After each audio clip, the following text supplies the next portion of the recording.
to Besterday, where nostalgia reigns supreme. I'm Bianca, and I'm the ultimate 90s baby. Besterday is a podcast where we reminisce on the songs that had your heart, the movies that made you laugh, and everything from the 80s to the early aughts. So I have a very special guest today, and it's definitely a throwback guest because we have history together. So, you want to say your name? My name is Bradley Stern. Yes, the iconic and it's literally, Brad. it is Besterday because we did work together. Yeah. Besterday. We did. Brad and I used to work at Yeah. Idolater together, what, like 2 years ago, I think. Oh my God. Yeah. Memories. I just feel old. Yep. It was a great time. It was. And now you're back. Now You're I'm back. here on Yesterday, Yes. where I'm at Fuse and you're at Popcrush. That's killing right. it. You're Right. crushing it, literally. Crushing it. Thank you for the branding there. So before we get started, guys, make sure to hashtag Besterday on Twitter and Instagram or whatever. Give us a ton of pretty little stars on iTunes. And also follow myself, Bianca and Rogue, on Twitter. And what's your Twitter Oh, at? yeah. You can follow me at Mumuse, MUUMUSE. There you go. All right, let's get started, guys. Okay, so for this week in history, on February 13th, 1993, Double Dare ended. Did you watch Double Dare? Of course I did. That was one of my favorite shows. Wow. How long Yeah. did that last? I felt like that was on forever. It was on for a few years, Yeah. and then they like rebooted it with Double Dare 2000. Oh, right. And right. like I wanted to be on that show so badly, Yeah. but my parents, they're like, "Yeah, that's not happening." Oh my God. But yeah, Memories it's of such a slime classic and show. digging through the nose. Was that the one Yes. that was the Was nose it? one? Yeah, it was. Yeah. That one was a memorable challenge. So gross. Yeah. And then the following day, February 14th, 1992, Wayne's World turned 25. Ooh, Yeah. another classic. Another classic movie. Yes. And on February 14th, 2005, YouTube was launched. And I didn't know Oh. that YouTube is so old. Yeah. Like 2005. Oh my God. 2005. Yeah, I do remember the early days because that was the era of the Chris Crockers where it was like that Oh my really rough God, like you're right. vlogging. Yeah. Yeah, and that kind of exploded YouTube then. Yeah. Yeah. And then lastly, February 15th, 1985, The Breakfast Club premiered in theaters. And that's also a classic Oh, movie. yes. Yeah. All right, guys, so we're going to flip it to today's news. So this one is very, this brings back a lot of memories for me. The Nokia 3310 is making a comeback. Ugh. And I never had the actual, like, that OG phone, Mhm. but I had, like, iterations of it. And I can remember, like, you could throw that phone, like, across the ocean. Oh yeah. It's indestructible. I hope the Razor's also coming back on a I similar would love note. the Razor. Yes. Yeah, my mom, she had a pink Razor, and I was so jealous because I couldn't get one. So iconic. Yeah, I remember my first phone was it was a singular flip phone before AT&T became singular, Okay. and like it was a silver flip phone. It was so janky, Yeah. like it was so bad. Mine was a Verizon brick. It was my gigantic. And I got it in high school, and my parents made me put it in like a glasses case Yeah. so that it didn't get hurt or anything. And then like I could only use it to like call Yeah. them after I know. class. I mean, it's pretty much indestructible. I'm sure it's Oh, need yeah. a case. Yes. But yeah, guys, look out for that OG phone making a comeback. I mean, I don't know who would want that phone in the year of the iPhone, but you know, if you for nostalgic purposes, do your Hey. thing. If you need another phone for other reasons, that's Yeah. the one to go to. Yeah, that could be like your trap phone Exactly. on the side. It's probably a really good idea, Yeah. actually. And earlier this week, the director of Mulan was announced for the live-action remake, and her name is Nikki Caro. Okay. So this movie has been in progress for a few years now. Like Disney has this whole live-action trend, like with Beauty and the Beast. They just announced a Dumbo remake coming up, Oh, and they did like the Maleficent as well. So, yep. but right. I mean, with all like the whitewashing going on in Hollywood, I'm just Yep. hoping that they do not like typecast this movie and actually put in, you know, real life Asian people in it. And that there's Yep. petitions going up to, you know, to enforce that. So Yeah, there was already backlash, I believe. Because yeah, like when it was first announced. Yeah. Yeah. Yeah, I think they were going to cast somebody white for the role. I'm blanking Yeah. on what the exact controversy was, but Mhm. it was bad. Same with Ghost in the Shell. Oh yeah, ScarJo got ScarJo torn up. torn Rightfully up, so. rightfully so. And today, Carly Claus, Yeah. who just did a shoot for the Oh my diversity God. issue of Vogue in full geisha wear. It's so frustrating. It's insane. Like, we're in 2017. Like, how do you 2017. keep making the same mistakes Well, over I and just over thought of like again? the dozens of people, the eyes on that shoot, and nobody Yeah. was like, "Hey, she's not This- Asian." Like, this is probably a bad idea. it's absurd. Oh God, Hollywood, do better, please. And speaking of reboots, this one is actually really cool. Kate McKinnon from SNL fame, she's going to be Queen. voicing Miss Frizzle in the Magic School Bus That's reboot. right.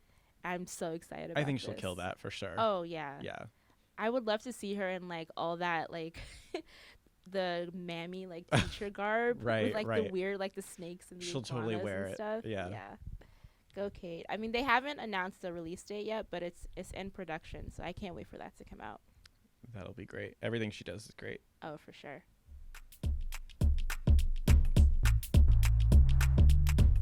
All right, guys. So the reason why Brad is here.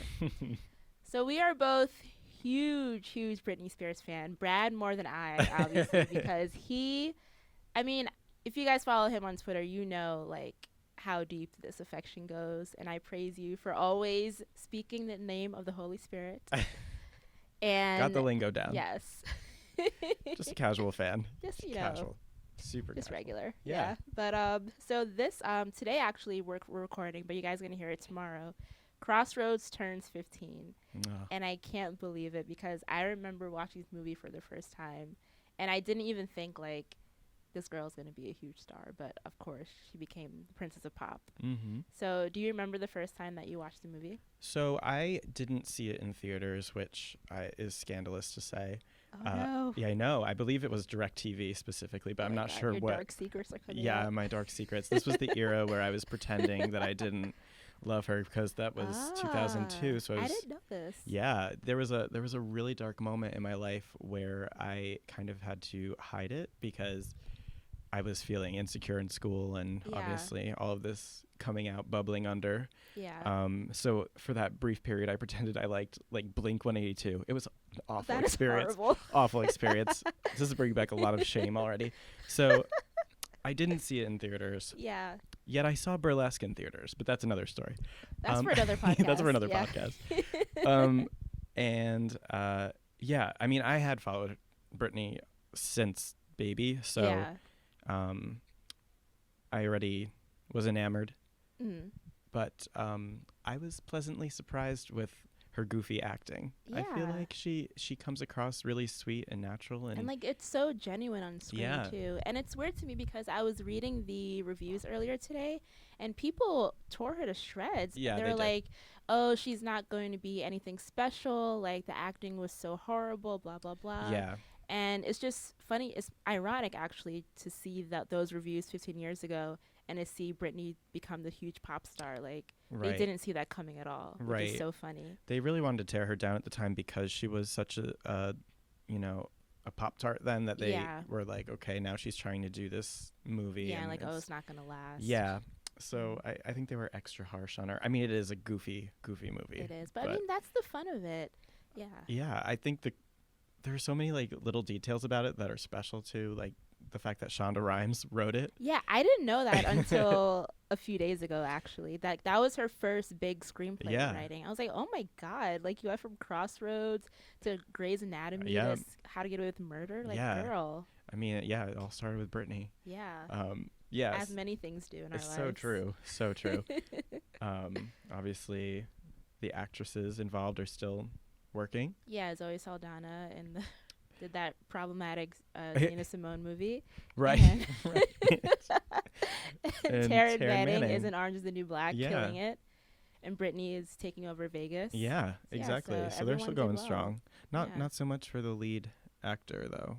Oh, Anson Mount. I don't know. Yeah.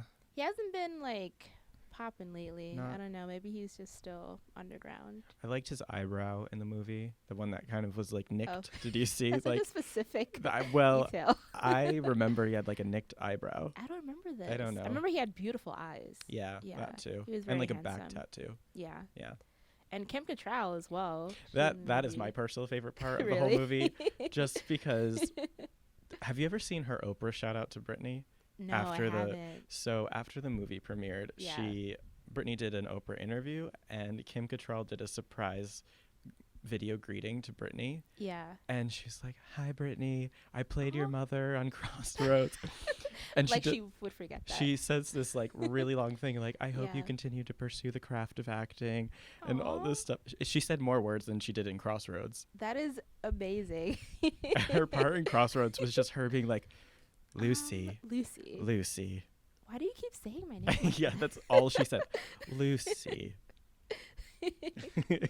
Oh, man. I remember, I was a huge Britney fan from the start because my parents, God bless them, they bought me the first 2 Britney albums, Baby and Oops. Mm-hmm. So I was like, oh my God, like my favorite idol is going to be in a movie. And I remember watching it. I didn't watch it in theaters, but I was in Girl Scouts at the time. Okay. And we had like a little sleepover, and then we watched that movie with like popcorn and like hot chocolate and stuff. That's adorable. So I definitely remember that.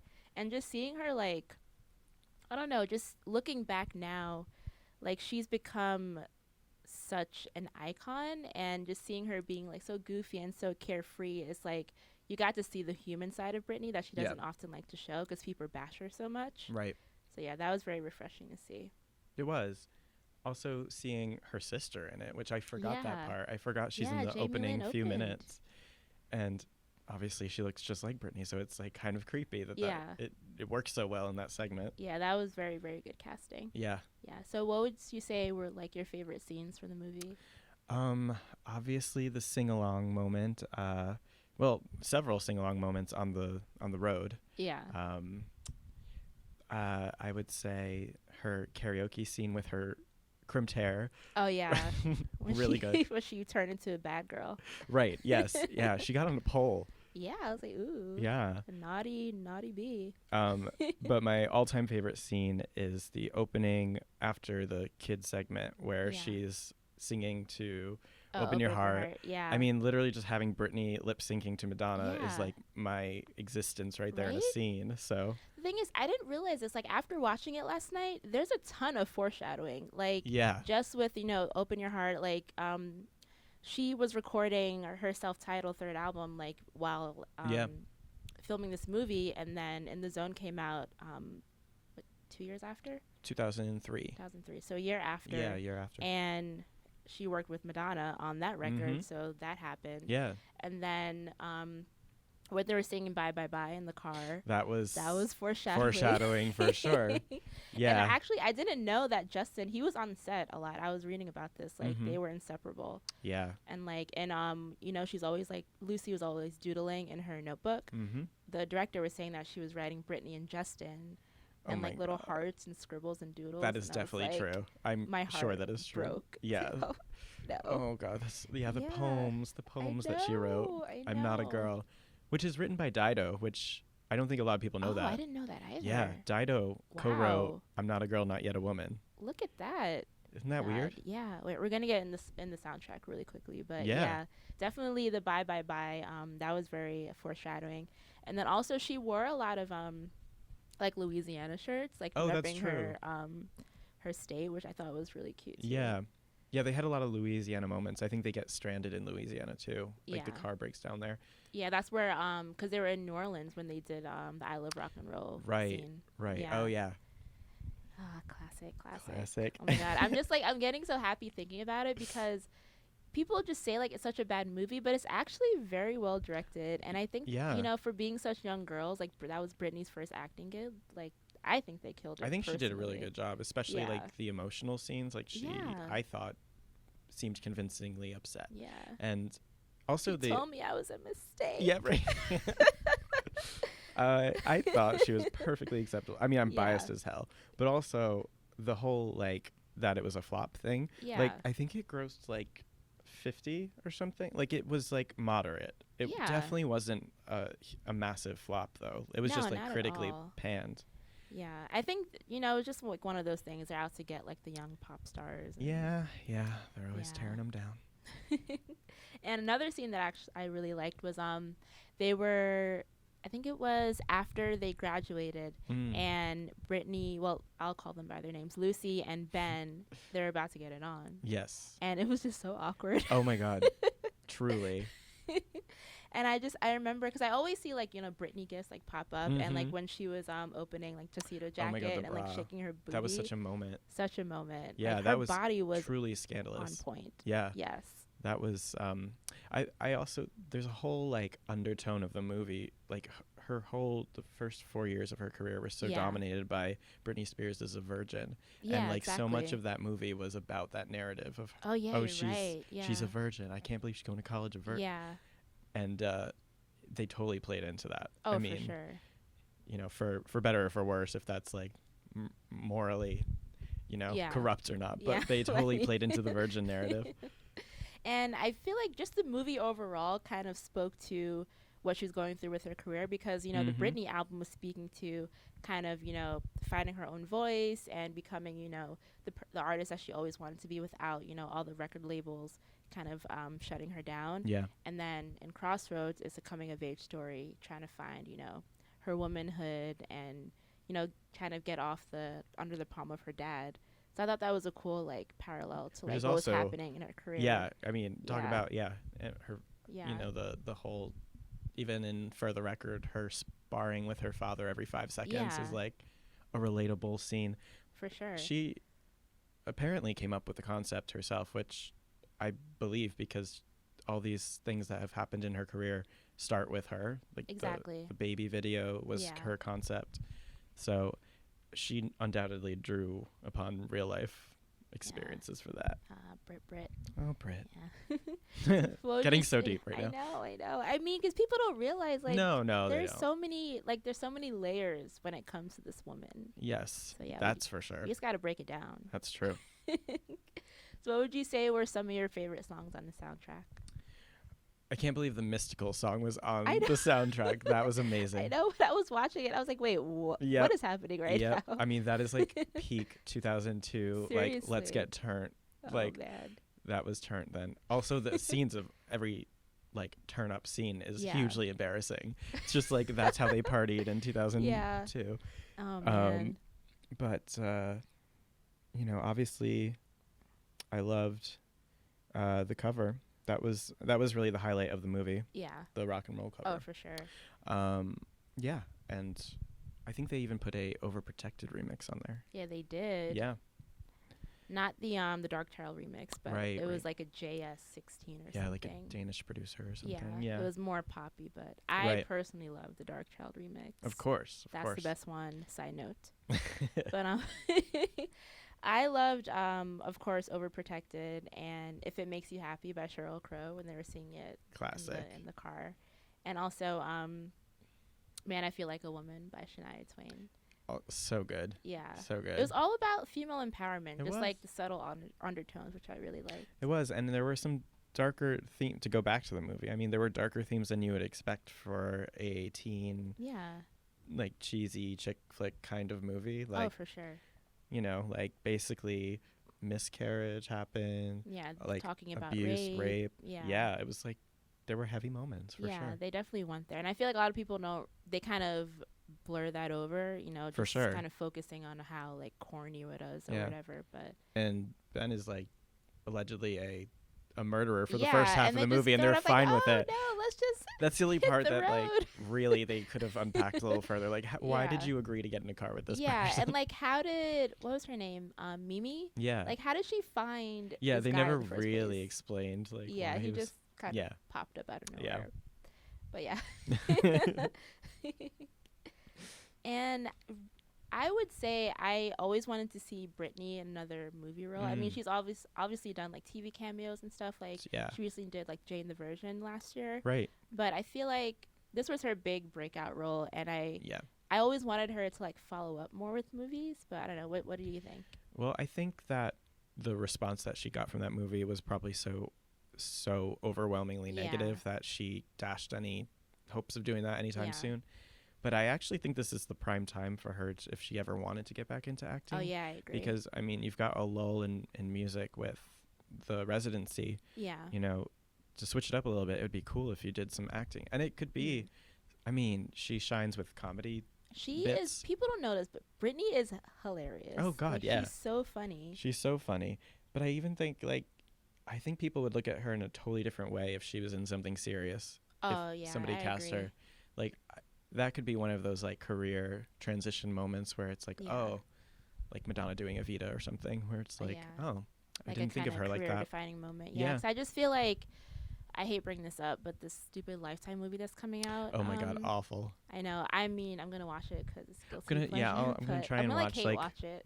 I'm gonna try and watch like a Brazilian stream of it so they don't get my coins like by watching it legally. Yeah, that's so smart. I can't accept like giving them my RT view. for Brazil. Right? Please, Brazil, send me a link to it because I'm not watching it on the official channel. Yeah, that's so smart. But yeah, I just feel like with stuff like that, it's kind of messing up like the allure of what Britney is. I mean, Lifetime does this all the time. They did it with Aaliyah. They did it with Toni Braxton. Oh yeah. So I just feel like, if Britney could just be like, hey guys, I could actually do something like really serious, really special. It's kind of like get away from that attention. I think that would be really cool. I think so too. Yeah, they're gonna. From the previews I've seen, it's like gonna be messy and like. It's too much drama for me. Yeah. Even with like the portrayal of like NSYNC, they look like second-rate O-Town members. Look nothing like like you could easily find those boys in WeHo that look more like NSYNC than what they found. So I don't know. That casting director, you guys need to change it up, guys. Hashtag Besterday. Let us know if you're gonna watch that god awful Lifetime movie.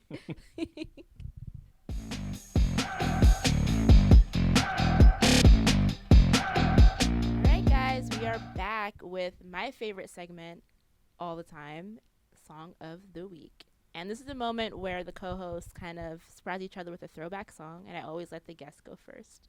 Oh, so, okay. Yeah, do you have anything in mind? A song of... Yeah, anything that you're thinking of that's on your brain. Well, and it's a throwback, right? It's a throwback. It could be any song from any genre, whatever you're feeling. Oh, wow. Whatever motivated you to wake up this morning.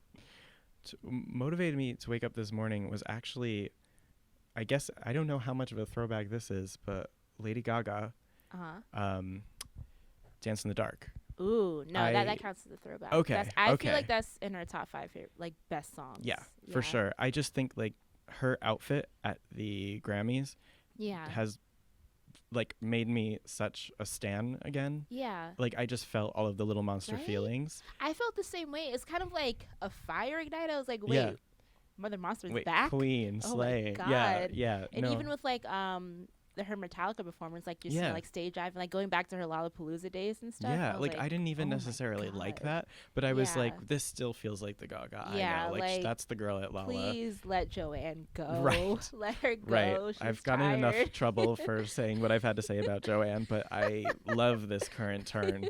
I'm loving the back to the like the heavy metal lover situation. So. Oh God, I really hope she keeps it up for the tour. Definitely. Yeah, and I'm so sick of all that pink. Like, oh girl, God, the give hat. It up. I mean, give it up. Yeah, she's made. I'm okay with Million Reasons at this point. Like she's incorporated it into the whole piano thing, where I get it. But if I'm never gonna get behind Ayo. Never. I think that song is cute. It is cute, but that's embarrassing. Like. I don't know. I have so many feelings. Oh God. Well, did you like the John Wayne video? I loved the John Wayne video. That gave me like a lot of flashbacks too. That was just like the crazy platforms, like the wild acting. Heels. Yeah. It was like Telephone meets Joanne, where it was like, okay, country western for whatever reason that this era is. Yeah. Meets folk meets like the monster aesthetic that we know. Right. Gaga, if you're listening. We want Mother Monster back. Yeah, Dance in the Dark, still good. Yes. Please do it as the opening still from Monster Ball Tour. Like, honestly, when she landed at the Super Bowl and there was a flicker of it, my heart skipped a beat because I was like is she actually going to do it? Yeah, yep.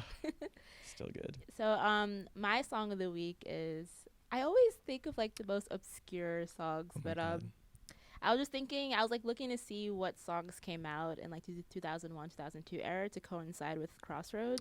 And I stumbled upon this underrated gem, Willa Ford's I Want to Be Bad. Oh, let me tell you about I Want to Be Bad. I Want to Be Bad was How originally. bad do you want to be, Brad?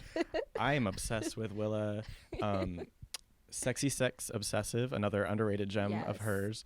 That song originally, my sister was obsessed with that song, and it was like around the era of my bar mitzvah. Yeah. And we had to pick songs for each person that would come up and light a candle. Yeah. And she originally picked Willa Ford, I Want to Be Bad. I love your sister. And it wasn't until my parents and I like were listening to the song, we were like, this feels wrong for like my sister to come up and be like, probably not appropriate. Yeah, no. But obviously she could tell that I love that song. Yeah. Yeah. It's such a great song. Like, I don't know. It was just in the midst of, like, all the pop blondes with Britney, Jessica, Mandy, Christina, and, like, Willow came by. Like, oh, I'm going to show you how to be sexy. Mm-hmm. And, like, she only, like, released that one album. And I've been personally waiting for a comeback for a very long time. I know. I'm actually not sure what she's doing. I have a Google alert set up, but do you really? I actually think I do. I know that I'm pretty sure she recently either had a child or got married. I know she's married. She has a baby. Yeah. Because I was trying to like find info because I want to talk to her really badly. Oh, for sure. But apparently she's doing like interior design. Like she has like her own like company with like furniture and stuff. I'm like, that's cute, but I know. Like, you want to get back in the studio, girl. It's really depressing to see like girl group members of like huge groups like working like at interior design and things like that. Like that is happening more and more. Like because I'll follow their Insta and I'll be like, oh, so you're just like really regular now. God, it's like, so bad.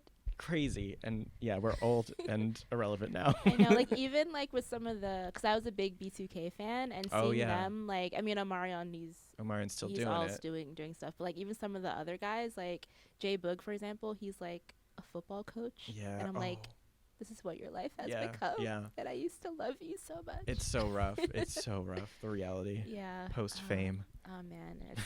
Well, Willa, we really want you back, guys. # Besterday if you also want. So glad you picked that one. Back. Willa, where you at? Where you at? I need to listen to this song after this. Yes, I'm feeling some type of way right now. All right, guys, so that is a wrap for this week's episode of Besterday. Thank you so much, Brad, for coming. Thant you for having me. It was so much fun. I know. I definitely needed, like, a Britney cohort to, like, do this with me, and you're, like, the perfect person. Definitely. Yeah. So, guys, # Besterday on Twitter and Instagram, and also rate us on iTunes, and follow myself, Bianca and Rogue, on Twitter, and Brad again. Yep, at Muse, MUUMUSE. There you go. All right, guys, have an incredible week, and listen to some Britney Spears. Always, yes. Bye.